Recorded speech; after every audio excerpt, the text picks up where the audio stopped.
Hai semua, Assalamualaikum. Welcome to my YouTube channel. Hari ni aku keluar pergi beli Mixu. So aku nak buat video review dekat korang. Review pula, video makan-makan dekat korang. Aku ada beli dua, aiskrim dengan air. Aiskrim tu dapat percuma. Korang tunggu air sekejap. Taklah, aku nak tunjuk air apa yang aku beli. Nampak ni aiskrim.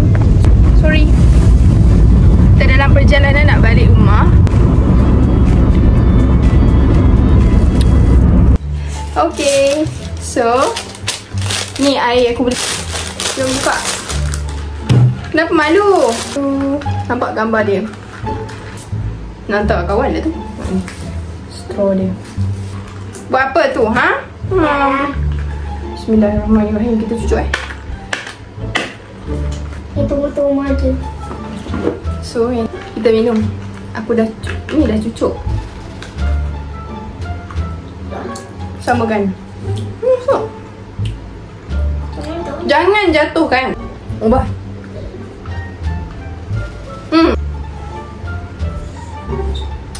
Kezin. Say hi. Hai. Tak nampak pun muka. Hai.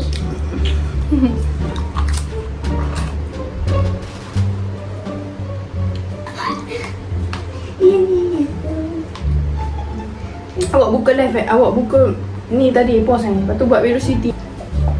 Rasa? Ha? Rasa? Ya.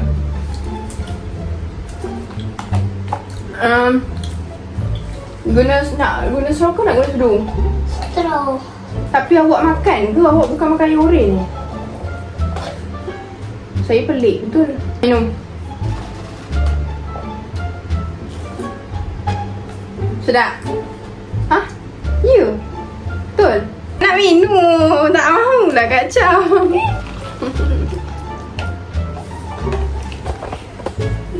Awak tak nak masuk ke? Nah, cuma kira masuk ni. Dah. Cuma penat nak berdiri. Kenapa kena berdiri pula? Kursi tak ada kan?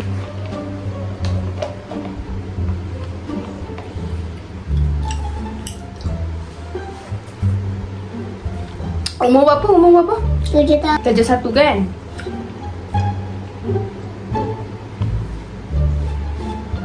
Nama apa? Nama Karisa. Masuk YouTube betul ni tak apa. Kenapa awak redirect? Pilih je tak apa. Dah kenapa awak redirect? Nama phone. Boba kat sini.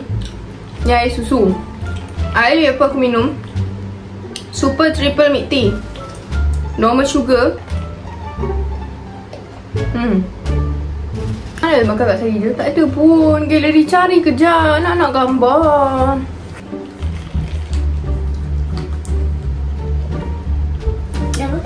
Saja Tengok dia dah ada phone. Nampak casing dia tu. Cantik kan?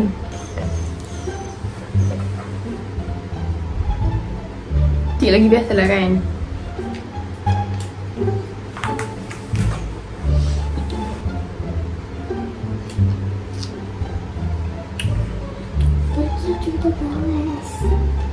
Awak nak ke? Mana tengok? Nak minum? Dia nak minum juga. Awak bagi rating berapa nanti? Saya rate dalam 10/10. Tu korang kalau rasa manis tu, manis tak? Tak. Dia tak rasa manis. Dia okey je. Manis tu macam biasa-biasa ke? Biasa-biasa. Cakap sikit orang mana? Kuala Lumpur. Ha. Ya tak nak. Minumlah semua. Awak rate berapa? Saya rate 10/10. Awak? 125. Ada siapa yang pernah makan tak Mixu ni? Kalau siapa yang pernah makan, cuba try komen sikit mesti lah. Harga dia sangatlah murah. Bila kita nak beli aiskrim ke air ke, aiskrim dia pun sedap. Bagi aku 10/10. Sedap gila. Korang boleh nak cuba aiskrim Mixu. Memang sedap gila. Sampai sini saja video baru aku. hari seterusnya.